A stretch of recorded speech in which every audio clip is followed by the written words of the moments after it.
আমারই মন।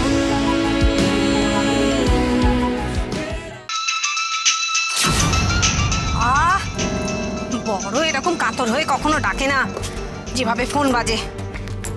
Hello hello hello কে বলছেন? আপনার কথা কিছু শুনতে পাচ্ছি না। হ্যালো হ্যালো আমার কথা শোনা যাচ্ছে? হ্যালো হ্যালো, আরে নেটওয়ার্কের সমস্যা, আপনার কথাগুলো কেটে কেটে যাচ্ছে। ফোনটা কেটে আরেকবার করুন। বাবা, কানে কম শোনে লোকজনেরা কেন ফোন করে? কি হলো?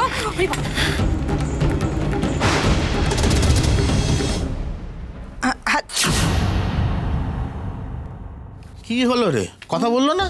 না, নেটওয়ার্ক ইস্যু মনে হচ্ছে। আমি পরে আবার ফোন করে নিচ্ছি। ঠিক আছে, তাই কর।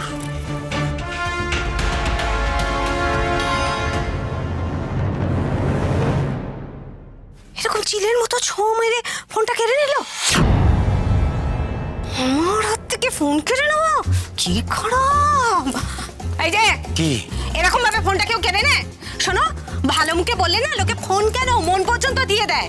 না করো না, এমন একটা ভাব করছো যেন তোমার ফোনের মধ্যে কি এমন গোপন তথ্য আছে আমি একবার টুক করে জেনে নিতাম। না না না না না, বলো না, সত্যি কথা বলো তো, অন্য কোথাও সংসার পেতেছো নাকি? হ্যাঁ, সংশোধনাগারে আমার তিনখানা বউ আর বাচ্চা ছিল তো। আচ্ছা ময়না, তোমার এরকম কথা মনে হলো কেন বলো তো? আমার এরকম সুন্দর বউ থাকতে আমি আবার সংসার পাতবো, এরকম যেন মতিভ্রম আমার জীবনে না হয়। হবে না হবে না, তোমার মতিভ্রম হবে না। একটা সত্যি কথা বলবে? কি বলো না?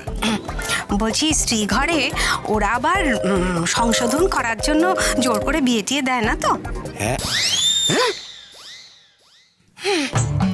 জানো, বর কখন বউয়ের এত প্রশংসা করে? কখন? যখন পুরুষ মানুষের খিদে পায়। কি? খাবার রেখেছি, এসে গিলে আমাকে উদ্ধার করো। হ্যাঁ যাও, যাচ্ছি। এখন আনছান আনছান কথা বল।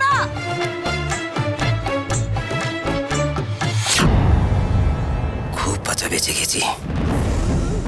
ভাগ্যিস পরমা দেবীর নাম্বারটা অন্য নামে সেভ করেছিলাম, না হলে আজ তো কুরুক্ষেত্র বেঁধে যেত। ময়না যদি জানতো ওনার সঙ্গে যোগাযোগ আছে, তাহলে তো।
অর্জুন,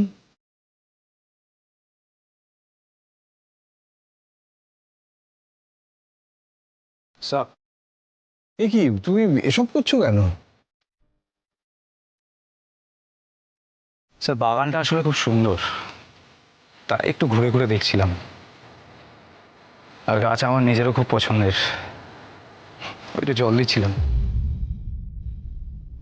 এই বাগানটা মালিনী নিজের হাতে তৈরি করেছিল।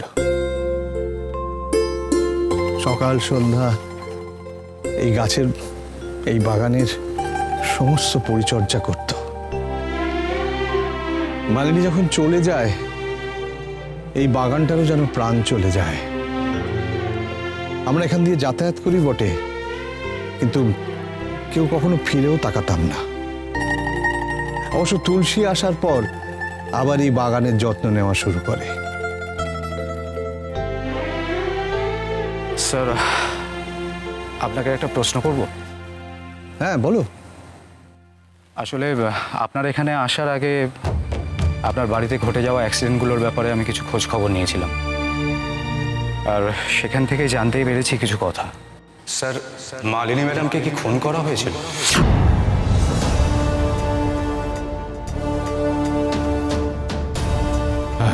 শুনেছি এই খুনের দায়ে দুজনকে অ্যারেস্টও করা হয়েছিল, তার মধ্যে একজন মহিলা আর একজন পুরুষ।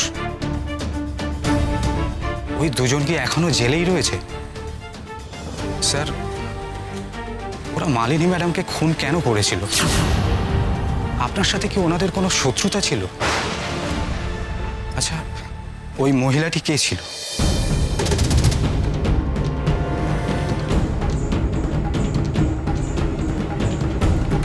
তুমি এখানে?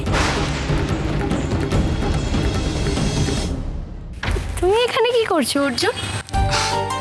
আসলে বাগানটা এত সুন্দর, তাই লোভ সামলাতে পারলাম না, ওই গাছগুলোতে একটু জল দিচ্ছিলাম। আরে সে না হয় একটু থিতু হয়ে একটু বিশ্রাম নিয়ে তারপরে করো, সবে সবে তো এলে। নো ইস্যু স্যার, ঠিক আছে।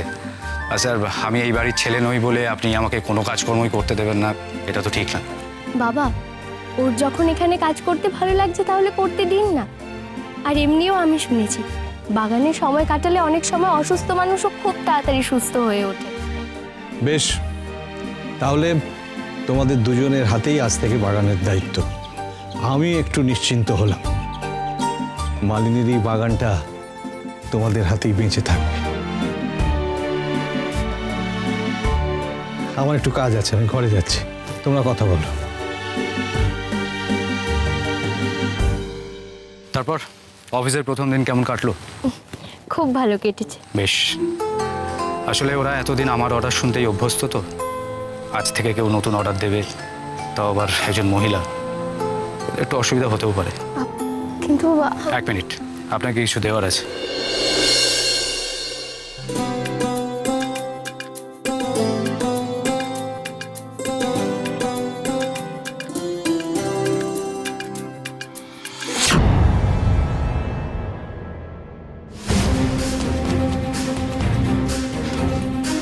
ধরুন।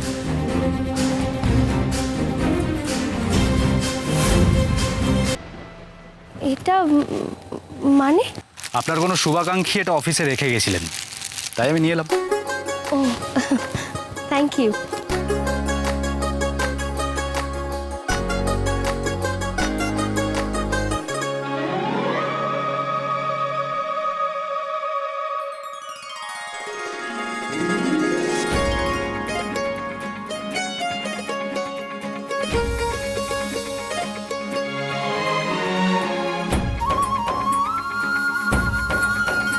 না মানে আপনার সাথে একজন দেখা তোমার একটা কথা বলবো, আমি এখন কারোর সঙ্গে দেখা করতে পারবো না, যাও বাইরে যাও। তার মানে অগ্নি আমার সাথে দেখা করে আমাকে শুভেচ্ছা জানাতে চেয়েছিল, আর আমি ইস। হ্যালো, হ্যাঁ, ওকে ওকে, আমি এক্ষুনি আসছি। তুমি কি আবার কোথাও যাচ্ছ? হ্যাঁ, একটা জরুরি কাজ এসে গেছে, আমাকে একটু যেতে হবে। যদিও বা আপনাকে না বলার কিছু নেই, আসলে স্যার মনে করেন অগ্নির বিল্ডিং থেকে পড়ে যাওয়াটা কোনো অ্যাক্সিডেন্ট নয়, এটার পেছনে একটা ষড়যন্ত্র আছে, আর সেই ব্যাপারেই কিছু ইনফরমেশন পাওয়া গেছে। তো আমাকে এক্ষুনি যেতে হবে, সত্যিটা উদ্ঘাটন করা খুব দরকার। আর বলছি, আমি কি তোমার সঙ্গে যাব? না না, আপনি বাড়িতেই থাকুন, না আমি এসে আপনাকে সব জানাচ্ছি। বাই।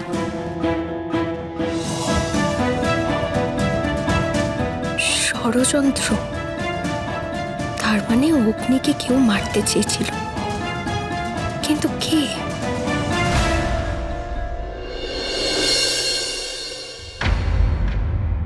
সত্যি করে বলতো, এত সেজে গুজে কোথায় গিয়েছিলি তুই?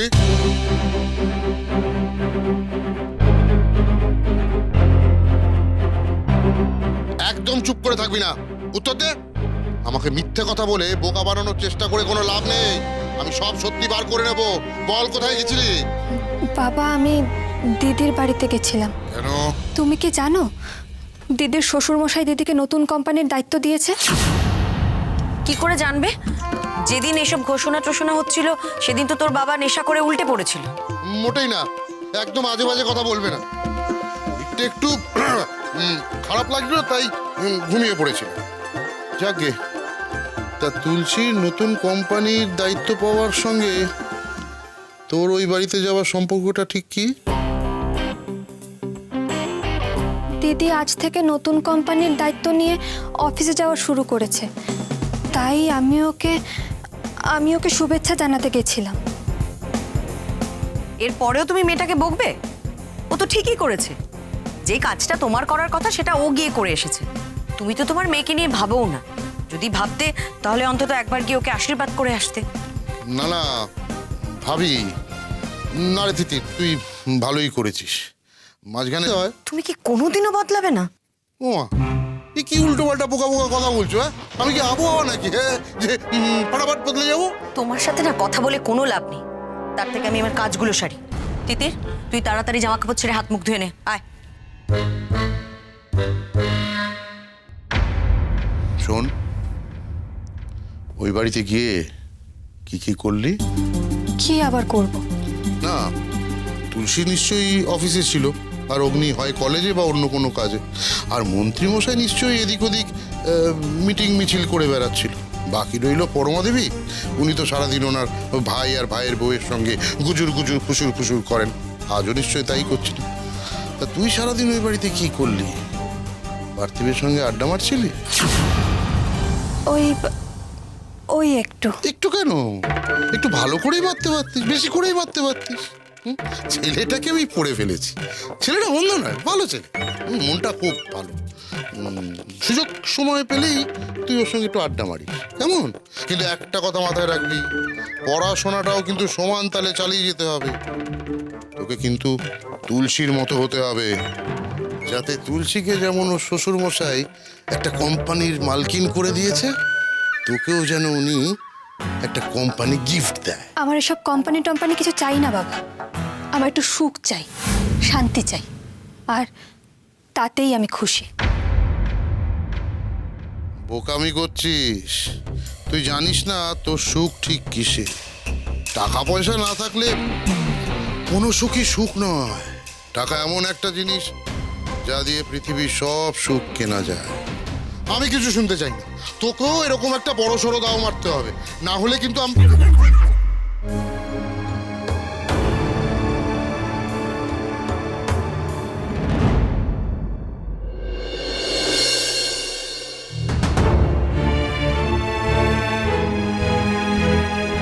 শুনেছি এই খুনের দায়ে দুজনকে অ্যারেস্টও করা হয়েছিল, তার মধ্যে একজন মহিলা আর একজন পুরুষ। আচ্ছা, ওই মহিলাটি কে ছিল? সত্যিটা তোমাকে আমি কি করে বলবো অর্জুন?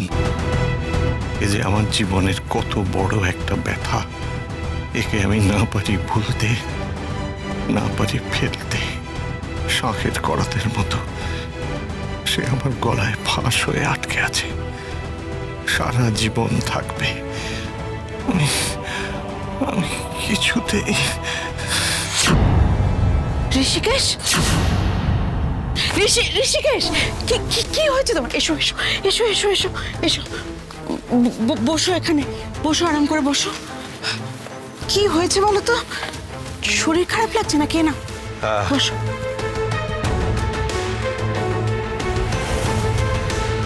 একটু জল খাও তো, হ্যাঁ, জল খাও।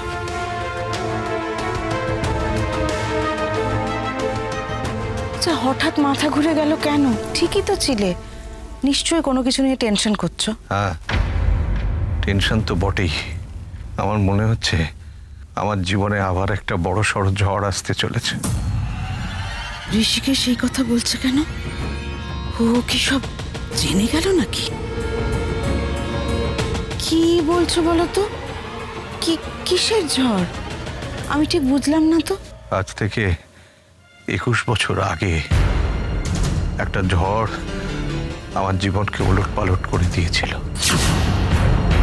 আবার সেই রকম একটা ঝড় আসতে চলেছে, আমি বুঝতে পারছি।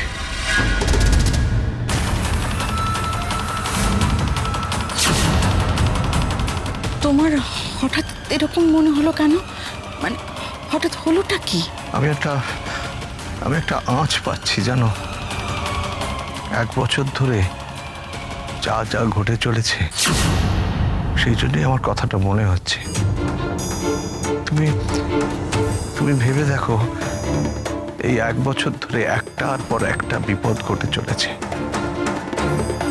অগ্নির বিল্ডিং থেকে পড়ে যাওয়া থেকে শুরু করে হাসপাতালের এই ঘটনা, তারপর ওদের হানিমুনে কিডন্যাপিং এর ঘটনা, তুলসীর হঠাৎ অগ্নিকে ছেড়ে চলে যাওয়া, এটার পেছনে কারো না কারো ষড়যন্ত্র আছে।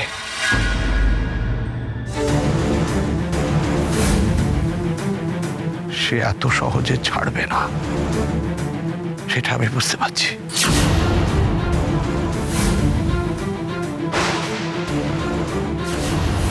উফ বাবা, বাঁচলাম। আমার ব্যাপারে ঋষিকেশ কিছু বুঝতে পারেনি। দেখো, তুমি না বিনা কারণে টেনশন করছো। বেটার বিল্ডিং থেকে পড়ে যাওয়াটা একটা অ্যাক্সিডেন্ট। তুলসী কেন অগ্নিকে ছেড়ে চলে গেছিল সেটা আমরা সবাই জানি। তারপরে এই হানিমুনে গিয়ে ওদের কিডন্যাপিং এর ব্যাপারটা, সেটাও তোমার কাছে অজানা নয় কে করেছে। না না পরমা, অগ্নির পড়ে যাওয়াটা অ্যাক্সিডেন্ট হতে পারে না, কিছুতেই না। নইলে অতগুলো লেবার থাকতে অগ্নি বা হঠাৎ পড়ে যাবে কেন? আরে বাবা, তুমি বড্ড বেশি ঘুরিয়ে ভাবছো। ও কি লেবারদের মতো এক্সপার্ট নাকি? হয়তো নিশ্চয়ই চোখ কান খোলা ছিল না, তাই ওরকম একটা অ্যাক্সিডেন্ট হয়েছে। না না না, এইসব কথা ভেবে আমি কিছুতেই নিজেকে সান্ত্বনা দিতে পারছি না। এই যে দেখো, তুলসী অগ্নিকে এত ভালোবাসে, তাহলে হঠাৎ এরকম ও বদলে গেল কি করে? তাও এরকম সামান্য একটা কারণে? না না, এ হতেই পারে না।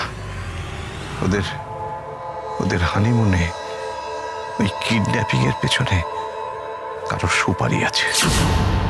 কে সে? এটা আমায় জানতেই হবে।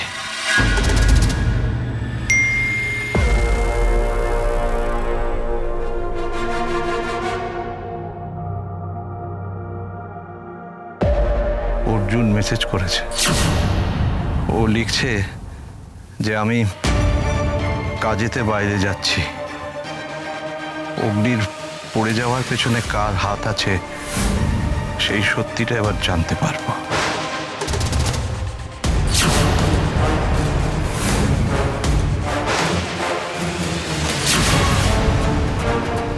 অর্জুন সত্যি যদি এটা জানতে পারে, এই কাজটা করতে পারে, তাহলে খুব উপকার হবে। এর পেছনে কারোর না কারোর তো ষড়যন্ত্র আছেই,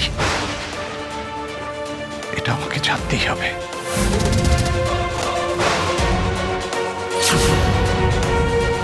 আচ্ছা ঠিক আছে, সে দেখা যাবে ক্ষণ পরে। তুমি এখন একটু শুয়ে ঘুমানোর চেষ্টা করো। একটু রেস্ট নাও। হ্যাঁ,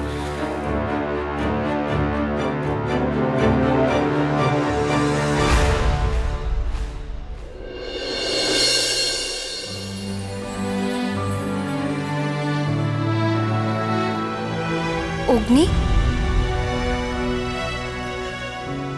আই এম সরি। দেখো, তুমি যে অফিসে গিয়েছিলে আমার সঙ্গে দেখা করতে, আমি সত্যি জানতাম না। জানলে কি আমি তোমার সাথে দেখা করতে আসতাম না, বলো? না না, ঠিক আছে। তখন তুমি ব্যস্ত ছিলে, এখন আমি ব্যস্ত আছি। পরে কথা বলবো। অগ্নি, আমি তোমাকে সরি বলছি তো। দেখো, তুমি আমার উপরে প্লিজ একটু রাগটা কমা। আমি সত্যি জানতাম না তুমি আমাকে শুভেচ্ছা জানাতে। আচ্ছা বেশ, অগ্নি, এই ফুলগুলো আরেকবার তুমি আমার হাতে দেবে না? মানে তখন তো তোমার হাত থেকে নিতে পারিনি, তাই।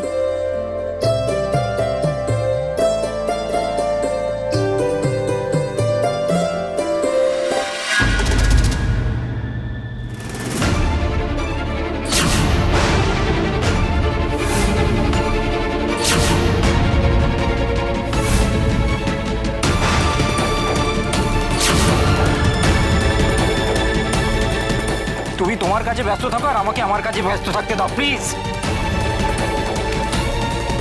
অগ্নি, তুমি আমাকে ভুল বুঝছো।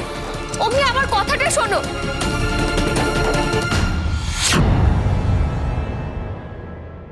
এই তো চাই আগুনের তাপটা এইভাবে ধীরে ধীরে বাড়তে থাক, এই পোড়া পোড়া গন্ধটা আমার দারুণ লাগে। দিদি দিদি দিদি একটা জব্বর খবর আছে। কি হয়েছে? শোন শোন শোন শোন, তুই দেখ, তুলসী আর অগ্নির মধ্যে ছোট্ট একটা ঝামেলার ফলাফল। এই শুনবি কি? না, এখন শোনার আমার সময় নেই, তুই এদিকে আয়, তোর সঙ্গে কাজের কথা আছে। তোকে এক্ষুনি একটা কাজ করতে হবে। কি কাজ? ওই অর্জুন, সে নাকি কিভাবে জানতে পেরে গেছে যে অগ্নিকে প্ল্যান করে বিল্ডিং থেকে ঠেলে ফেলে দেওয়া হয়েছিল, আর সেটা কার প্ল্যান সেটাও নাকি সে জানতে পেরে গেছে।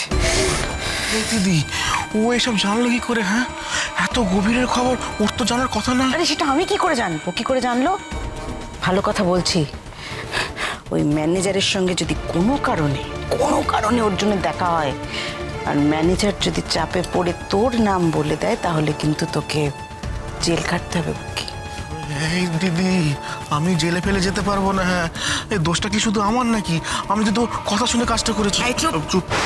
একদম একদম গা ঝাড়া দেওয়ার চেষ্টা করবি না। তোকে আমাকে দুজনকে যদি বাঁচতে হয় না, এক্ষুনি কিছু একটা করতে হবে, করতেই হবে। তো কর না, কি করার আছে?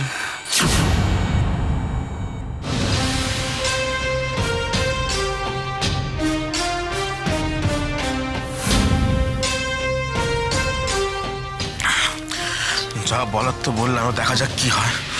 যদি কপালে যদি শনি নাচে, তাকে আটকানো খুব দরকার। হ্যাঁ, মানে শনির দশটা কাটাতেই হবে।